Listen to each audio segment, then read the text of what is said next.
Uma ótima tarde a todos. Hoje é 25 de agosto, quarta-feira. É uma data muito importante e começamos agora mais uma edição do Agricultura BR. Eu desejo a você uma ótima tarde e que você fique muito atento a partir de agora, aqui no canal do Boi, as informações, as notícias no Sistema Brasileiro do Agronegócio. O canal do Boi que você acompanha pelas antenas parabólicas no sistema digital e analógico, também pela NET Claro TV. Você acompanha pelo portal sba1.com, pelo Facebook do canal do Boi e as dezenas de páginas que levam o nosso programa, pela NEL TV no Paraguai e no Brasil. E a partir deste momento, está linkada conosco a TV Imaculada, levando a Agricultura BR em sinal aberto ao estado de Mato Grosso do Sul. E olha, nós temos tido uma cobertura e a gente, infelizmente, a gente tem tido essa cobertura, feito essa abordagem já há muito tempo. Já tem muitos anos já que a gente tem abordado e nos últimos meses essa questão ficou mais grave por conta do marco temporal. E o fato é que há um risco extremamente elevado de se ter um recuo nos direitos, um recuo no direito à propriedade. Há um recuo também em relação à produção de alimentos no país e trazer uma insegurança total no campo, tanto física quanto jurídica. Para falar um pouco a respeito e trazer um contexto do que está sendo analisado hoje no STF, o chamado marco temporal, o repórter Vinícius Souza preparou uma reportagem que mostra um pouco desse cenário. A situação por diversas vezes pareceu caminhar para o final, mas o julgamento do marco temporal já foi retirado da pauta do Supremo várias vezes.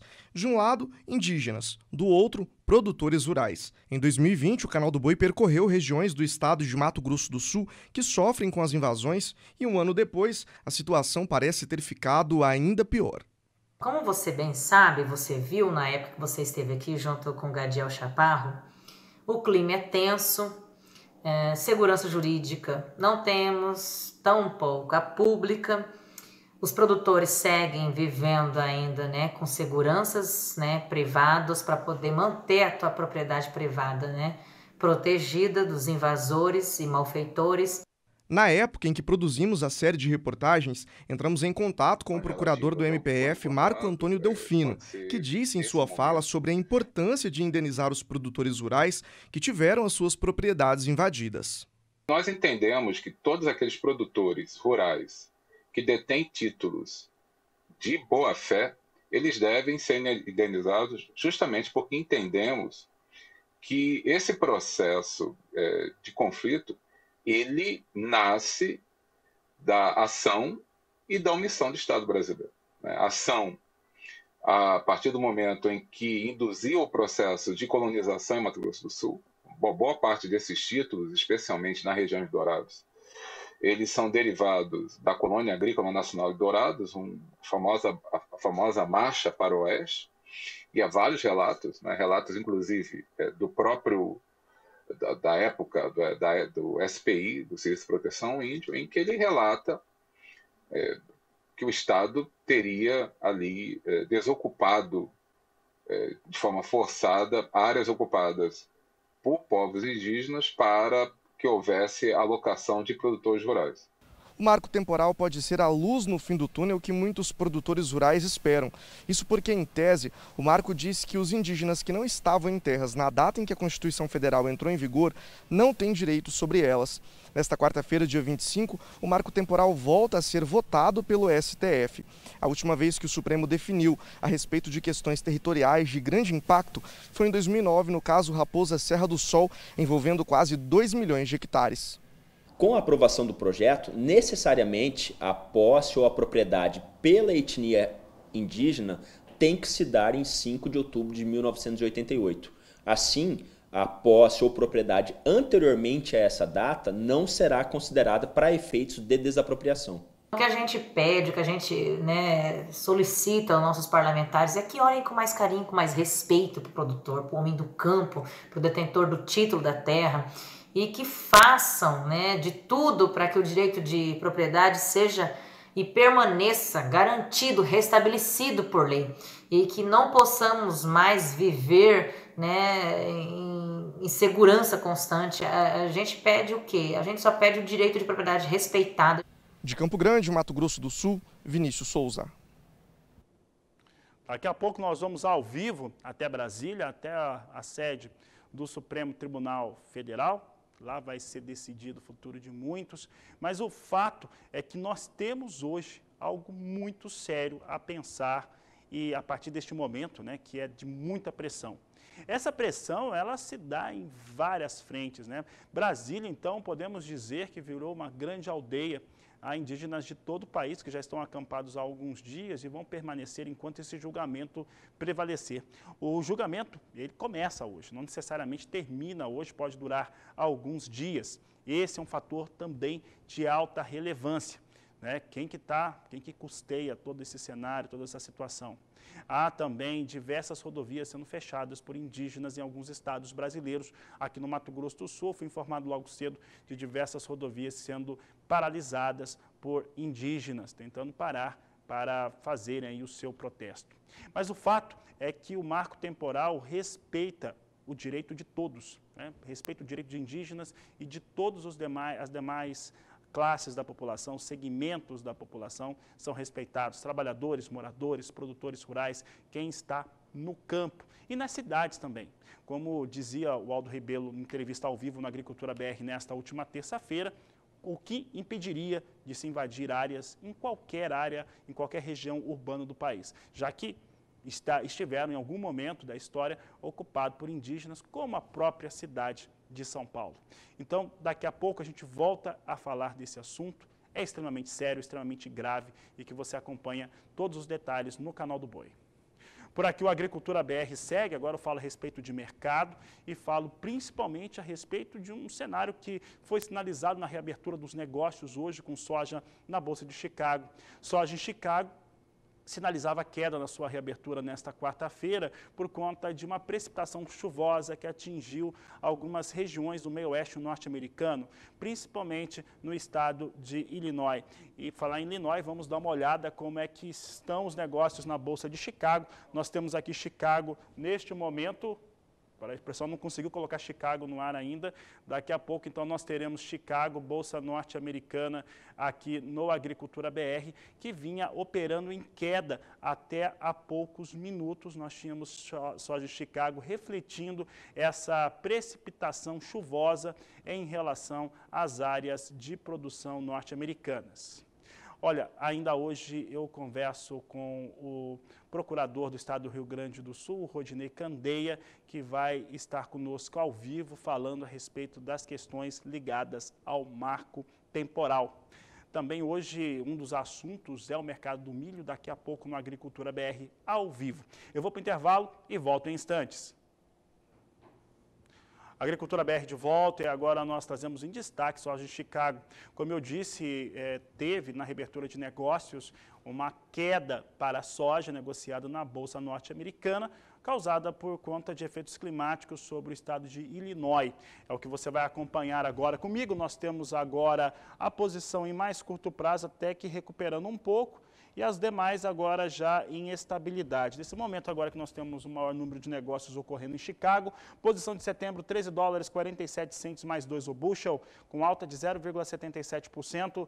Novembro, $13,31 mais 2 o bushel, estável. Janeiro, $13,35 mais 6 por bushel. E março, $13,41 mais 2 por bushel. São os negócios que nós temos com soja na Bolsa de Chicago.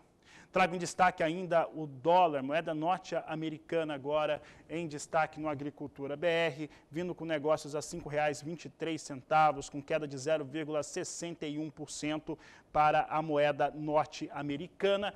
É o que vai sendo destacado aqui no Agricultura BR em relação à moeda. Neste momento nós temos realmente um investidor um pouco mais confiante e com apetite de risco, não só no Brasil, mas fora do Brasil também. Além disso, há um reflexo direto em torno da taxa Selic no Brasil e a sua inclinação de alta. Isso impacta, né? Os dois fatores impactam diretamente no valor de soja nos portos brasileiros. O valor de referência é o que a Agricultura BR traz em destaque agora. Soja com entrega no mês de setembro para os portos de Santos e Paranaguá a R$ 170 a saca de 60 quilos, de acordo com a Grãos Corretora, mostrando aí um cenário de soja vindo com valores mais baixos, refletindo diretamente a queda do dólar nestes 3 últimos dias. Fala agora sobre a previsão do tempo e principalmente as chuvas que chegaram já no sul do Brasil, principalmente no Rio Grande do Sul. Choveu forte hoje já pela manhã, na madrugada no Rio Grande do Sul. E quais são as previsões para o Centro-Sul de uma maneira geral, já que se espera chuva nos estados aí que compõem este cenário. Quem fala sobre este assunto é Renata Ferreira. Boa tarde, Renata. Boa tarde, Fabiano. Boa tarde a todos. A alta demanda e as ações do tempo têm elevado o preço do trigo. Segundo dados do CPEA, a semeadura já foi finalizada em Santa Catarina e, apesar do bom desenvolvimento vegetativo, a preocupação ainda é alta nos preços por conta do baixo volume de chuva registrado até o momento. Mas no Rio Grande do Sul, a chuva já chegou há alguns dias e os volumes registrados têm sido positivos para o desenvolvimento aí da lavoura. E olha só essa instabilidade aqui no estado gaúcho, Fabiano. Hoje a área de baixa pressão segue avançando pela região sulista e gera grandes acumulados de chuva sobre o sul do Rio Grande do Sul, superando aí os 60 milímetros na região de Arroio Grande, município produtor de arroz no sul do estado gaúcho.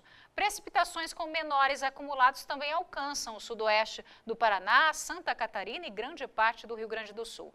Além dos volumes de chuva, Fabiano, também tem previsão de ventania vinda do norte do Paraná, passando por Santa Catarina e norte do Rio Grande do Sul, com velocidade até 90 km por hora. Além disso, ainda tem alerta para risco de eventual queda de granizo entre a metade norte do Rio Grande do Sul e Serra Catarinense. Mas tem previsão de chuva também na outra ponta do país, Fabiano. Pancadas irregulares e pontuais podem atingir o leste do Nordeste, além de trovoadas entre o norte de Rondônia até o Maranhão.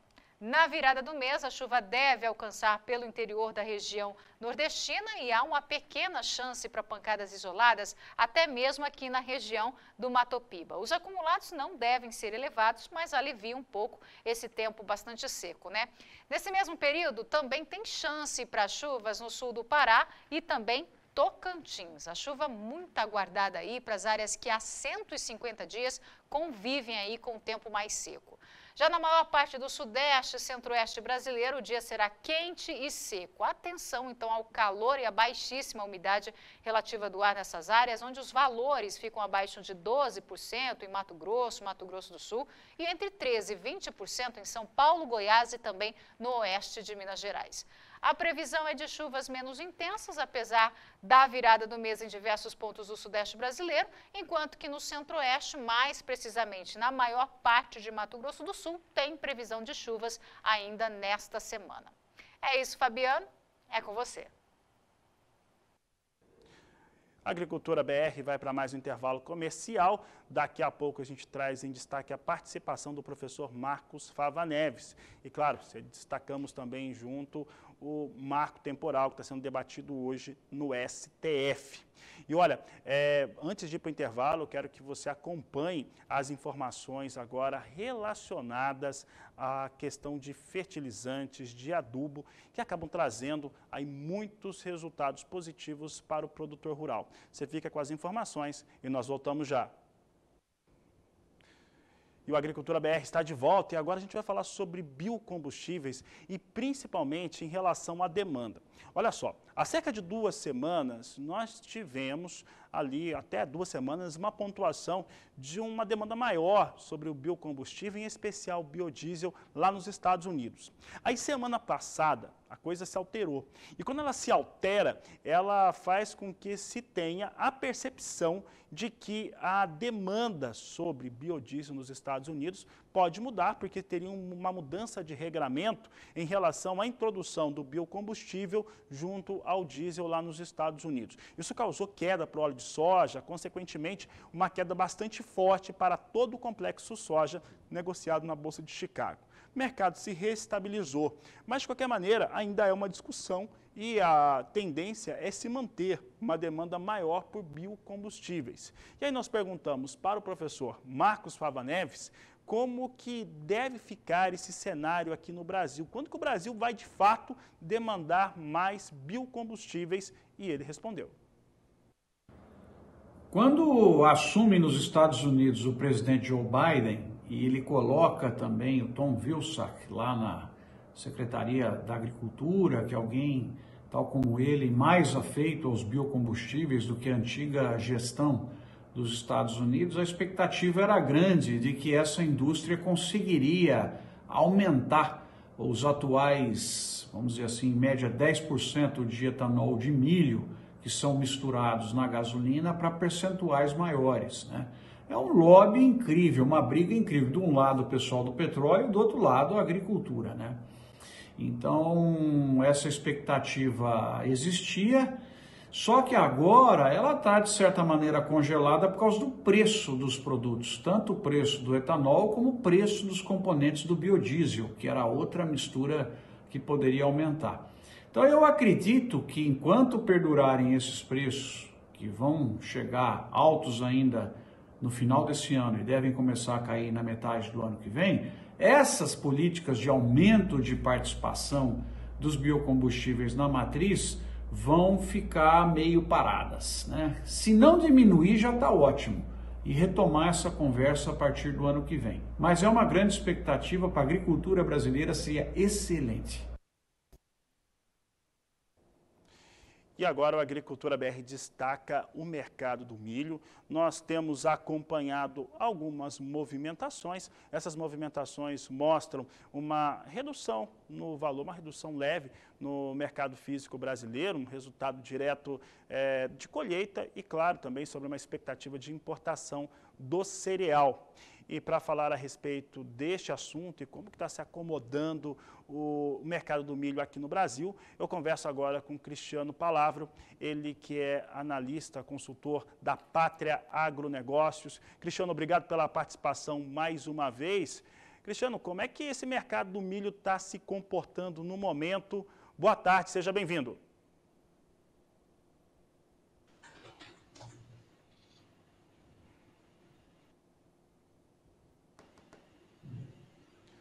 Acho que o Cristiano não está nos ouvindo neste momento, tá? Se o Cristiano, daqui a pouco ele vai estar nos ouvindo e a gente volta a falar com ele sobre o mercado do milho.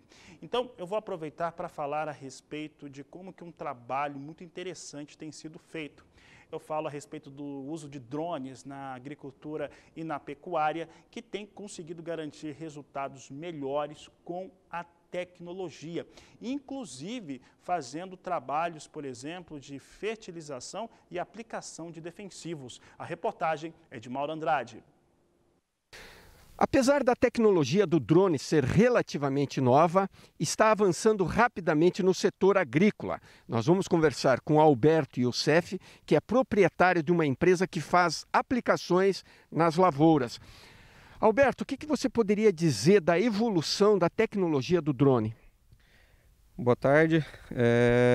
Bom, os drones, nós trouxemos o primeiro drone de pulverização em 2017, no começo de 2017. Era uma tecnologia ainda, vamos dizer, bem simples, né?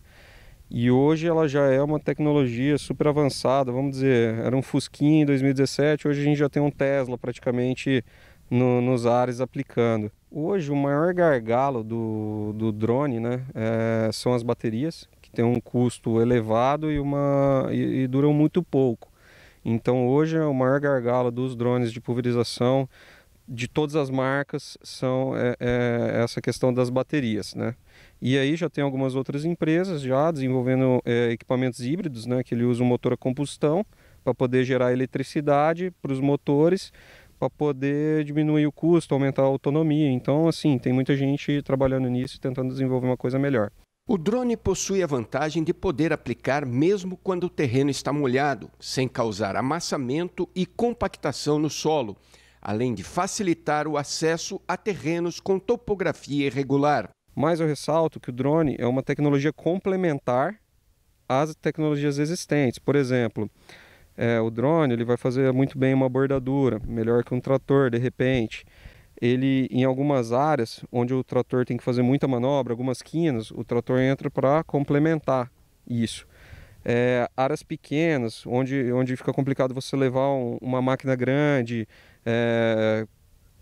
que você consegue chegar com um drone muito mais fácil. Os drones mais comuns no mercado possuem a capacidade entre 10 e 20 litros de volume de cauda e o rendimento da aplicação varia de acordo com a topografia do terreno. Em questão de rendimento vai depender muito da área, de como que é o terreno relativo de momento de aplicação. Agora, se for uma área bem plana para fazer igual essa que a gente tem no fundo aqui de exemplo, a gente consegue fazer 1 hectare em 5 minutos, 6 minutos de voo, mais ou menos. O equipamento que a gente trabalha faz 1 alqueire por voo, equivalente a 10, 9 minutos de voo para fazer 1 alqueire de aplicação daí. O drone está em constante evolução e os preços estão se tornando cada vez mais competitivos no mercado. Hoje ele já é uma tecnologia super competitiva, com preços super competitivos. Então, assim, a gente já tem um equilíbrio muito legal. E isso está possibilitando cada vez mais o uso de drones na agricultura. Rendimento maior, as baterias estão durando mais, outras empresas já desenvolvendo tecnologias de drones híbridos, por exemplo, para reduzir o custo. Então está super competitivo e acredito que vai ficar muito mais. Ok, Alberto, obrigado pelas informações. Então é isso, uso de tecnologia na agricultura em constante avanço. De Londrina, no Paraná, Mauro Andrade. E agora sim, o Agricultura BR fala sobre o mercado do milho. Nós temos acompanhado um recuo para o mercado físico, um leve recuo, retrato direto de colheita e também de alguma expectativa de importação do cereal. Importação que ocorre principalmente ali no sul do Brasil. Para falar a respeito deste assunto, eu converso agora com Cristiano Palavro, ele que é consultor analista da Pátria Agronegócios. Cristiano, um prazer falar contigo mais uma vez. Como que você tem avaliado esse momento do milho no Brasil? Boa tarde. Muito boa tarde, Fabiano. Prazer falar com vocês novamente. Realmente temos o mercado caminhando um pouco de lado, né, nessas últimas 2 semanas, principalmente aqui no Brasil. O que se observa é que compradores estão diminuindo, né, os preços ofertados aos produtores, mas isso não tem resultado necessariamente em quedas nos preços de negociação, já que com esses preços um pouco mais fracos, a opção do produtor tem sido a retenção de vendas. Fato é que a gente caminha para a reta final da colheita de milho safrinha aqui no Brasil, milho segunda safra aqui no Brasil, e essa expectativa de uma oferta um pouco maior no mercado disponível tem pressionado os preços. Também o que a gente viu foi um grande interesse de compra nas últimas semanas por parte dos consumidores e, de certa forma, esse movimento de compras resultou em estoques supridos aí para o curto prazo. Mas o cenário não muda fundamentalmente, tivemos quebras muito significativas na nossa segunda safra, as importações elas são limitadas, a atenção tem que recair também sobre as exportações daqui em diante e fato é que teremos estoques sim apertados mais ao final do ano e início do ano que vem, o que ainda mantém um viés altista ao mercado de milho. É claro que o momento que essas altas vão vir que ainda não estão tão claros ao mercado, mas que sim, temos um cenário de pouca oferta e uma demanda ainda consistente, isso é fato e isso deve manter preços aquecidos. Cristiano, hoje já é possível falar quando que nós teremos vou chamar de pico, tá? Mas quando que vamos ter um pico aí de escassez de milho no Brasil entre agora e o começo do próximo ano? Olha, Fabiano, até pensando que a gente tem, apesar da entrada de uma safra quebrada, né, uma safra com muita redução de produtividade, ela está sendo agora, o encerramento da colheita vai ser nos próximos dias, mais 2 semanas aí teremos a colheita praticamente concluída, é de se esperar que o maior momento de escassez do milho no mercado interno ocorra mais ao final deste ano e principalmente nos meses aí de janeiro e fevereiro, antes da entrada dos volumes da safra de verão. Então é nesse momento que se espera aí que a gente tenha uma oferta mais baixa do produto e que, consequentemente, também a gente possa ter reações mais positivas aos preços. É claro, isso analisando só o fator oferta. Temos outros fatores que podem afetar essa variação dos preços daqui em diante, entre elas uma grande atenção também com o mercado internacional, que passa por um momento de definição também, já que a safra americana caminha para o seu fim. Tá certo. Cristiano Palavra, eu agradeço a sua participação aqui no Agricultura BR. Uma boa tarde para você. Obrigado pela participação. Uma boa tarde, até mais. Até mais. Conversamos com o Cristiano Palavra, ele que é da Pátria Agronegócios. E olha, eu vou para mais um rápido intervalo agora. Já já eu volto e vou conversar com Rodinei Candeia, procurador do Rio Grande do Sul, a respeito de marco temporal e o que vai acontecendo neste momento no Supremo Tribunal Federal. Eu volto já. E olha, marco temporal está sendo discutido, a gente tem falado há semanas aqui no Agricultura BR, recebemos vários entrevistados nessa segunda, terça-feira aqui no Agricultura BR, passaram por aqui o presidente da Federação da Agricultura do Mato Grosso, participaram também ao vivo o Aldo Rebelo, que é o relator do Código Florestal Brasileiro, a advogada Luana Ruiz, e hoje eu converso com o Rodinei Candeia ao vivo, ele que é procurador do Rio Grande do Sul, a respeito desta questão. Rodinei, obrigado pela participação mais uma vez aqui no Agricultura BR, no canal do Boi. E hoje é um cenário de muita expectativa. Eu tenho conversado com produtores rurais que estão acompanhando o caso, muita gente temerosa e com medo de algum tipo de revide do STF sobre a classe produtora, sobre proprietários de terra no país. Qual que é a sua avaliação do momento? Boa tarde, seja bem-vindo. Boa tarde, Fabiano. A gente está muito preocupado, eu tenho alertado sobre essa questão do Supremo, porque o próprio julgamento do marco temporal lá do caso de Raposo da Serra do Sol nunca foi, se deixou ele se consolidar, né? Houve sempre uma resistência por parte das ONGs, do Ministério Público Federal e por parte também dos julgadores. E agora o ministro Fachin achou no direito de propor a revogação do entendimento do próprio Supremo, que foi obtido após um longo e desgastante processo lá do Raposo da Serra do Sol.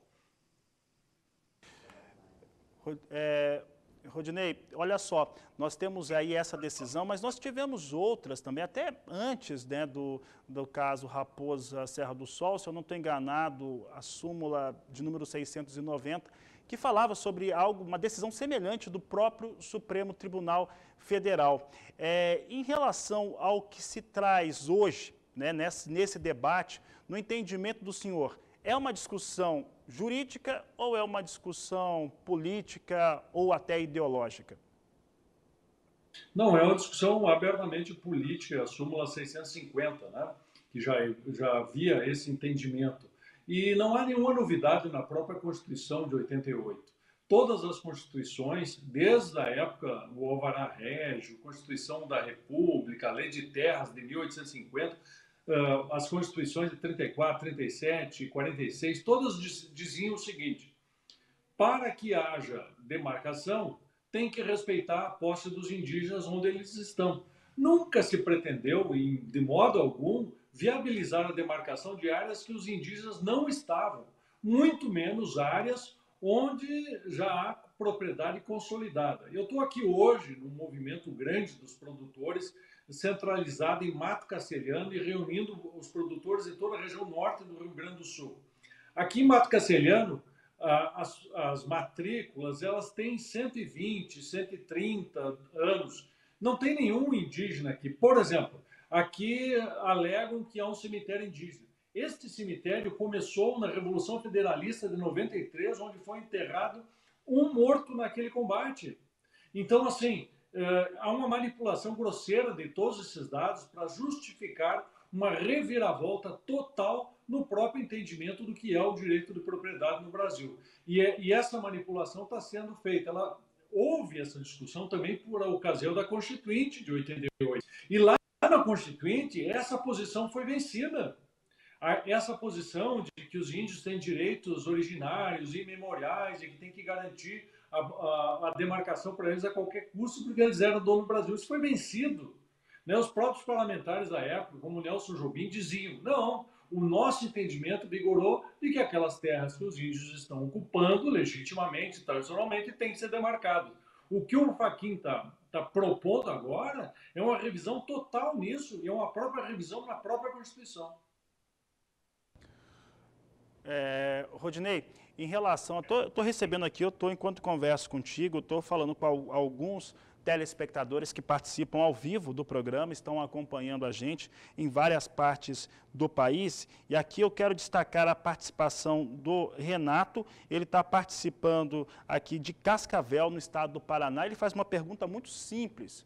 O que eu faço caso caia o marco temporal e minha terra tenha algum tipo de problema?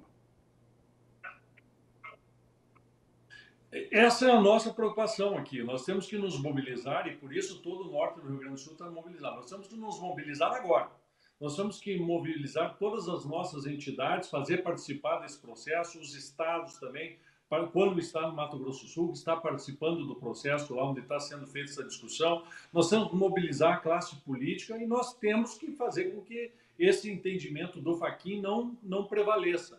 E, em paralelo, nós temos que lutar pela aprovação do projeto de lei 490, que insere na legislação os entendimentos do Supremo no caso Raposo Serra do Sol, ou seja, o marco temporal e as 19 condicionantes. Caso isso não vigore, nós sejamos vencidos nessa matéria, nós temos que, em cada processo, lutar para que não se consolide essa autorização para que se tome a propriedade dos outros sem qualquer tipo de indenização e sem o menor fundamento jurídico. O Fachin diz o seguinte, que os direitos dos indígenas são direitos inalienáveis, cláusulas pétreas, são direitos fundamentais. É mentira, não é. Os direitos fundamentais estão escritos lá no artigo 5º. E um dos direitos que está no artigo 5º da Constituição do Brasil é o direito de propriedade. Isso é estruturante na nação brasileira. Hoje é a propriedade desses pequenos produtores. Amanhã será a nossa. O que se está tentando fazer é uma revolução socialista através do Supremo e que não está autorizada pelo nosso modelo de Estado. Rodinei, para encerrar a nossa entrevista, eu vou fazer uma pergunta agora, que é meio diferente, mas eu vou usar o que eu sei, e o que eu não sei principalmente. Eu sou jornalista e economista, então não sou advogado, nunca estudei direito.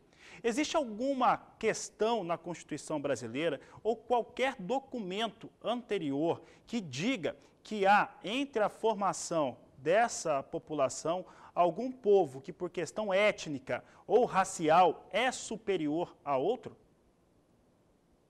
Não, de modo algum, de modo algum. Nós, primeiro que o que estabelece o que é o Brasil não é a própria Constituição. Então não adianta você querer estabelecer direitos anteriores à Constituição. Se você usa a Constituição quando te interessa e não quer usar quando não interessa, não vale. Ou vale ou não vale. Então, assim, vale a nossa Constituição, vale o nosso modelo de direito, vale a nossa estrutura e não vale essa sobreposição. Quer dizer, só porque alegadamente são indígenas, podem invadir, podem causar violência, podem tomar propriedade dos outros. E os demais não podem nem se defender, nem nada. Não, eu acho que o Fachin tem que voltar a fazer com que o Judiciário, com que o Estado brasileiro seja um pacificador dessa questão. E o entendimento, no caso Raposo Serra do Sol, ele sim foi uma situação de garantir a segurança jurídica. E outra coisa que se tem que ter consciência é que se está tratando da vida das pessoas e não de direitos. Aqui no Rio Grande do Sul serão atingidos mais de 100 mil hectares e quase 4 mil famílias de pequenos produtores, gente com 15, com 20, com 20 hectares. Então não é possível que pessoas que estão com suas famílias há mais de 100 anos nas suas propriedades, sem que tenham tirado índio de ninguém, compraram legitimamente as áreas ou do Estado ou compraram depois de quem era proprietário, sejam tirados agora com uma construção teórica que só agrada a quem tem esse pensamento totalitário. Rodinei Candeia, eu agradeço a sua participação mais uma vez aqui no Canal do Boi, no Agricultura BR, e espero que na próxima vez que a gente venha falar, conversar, seja para comentar uma decisão equilibrada e que respeite ali a todos os povos do Brasil, que respeite o direito de cada um, sendo ele indígena, branco, negro ou qualquer outra etnia que tenha, ou raça que tenha no Brasil. Obrigado pela sua participação aqui no nosso programa. Fabiano, hoje são as pequenas propriedades, amanhã podem ser nossas casas. É isso que está em jogo e que nós temos que levar em conta nessa posição. Muito obrigado pelo espaço, conte sempre comigo, espero que na próxima vez também nós tratemos de uma situação de segurança jurídica para todo mundo. Tá certo, Rodinei, obrigado pela participação, um grande abraço, uma boa tarde e realmente um cenário de risco para toda a população brasileira. Tem pouca, as pessoas às vezes na cidade, tem poucas que estão cientes da importância disso. Eu vi já muitas pessoas públicas, principalmente artistas, defendendo o fim do marco temporal, mas não sabem absolutamente nada do que estão falando. Com essas informações, essa edição do Agricultura BR fica por aqui. Eu desejo a todos uma excelente tarde. Voltamos logo mais às 16 horas no horário de Brasília no Agro Canal. Até lá!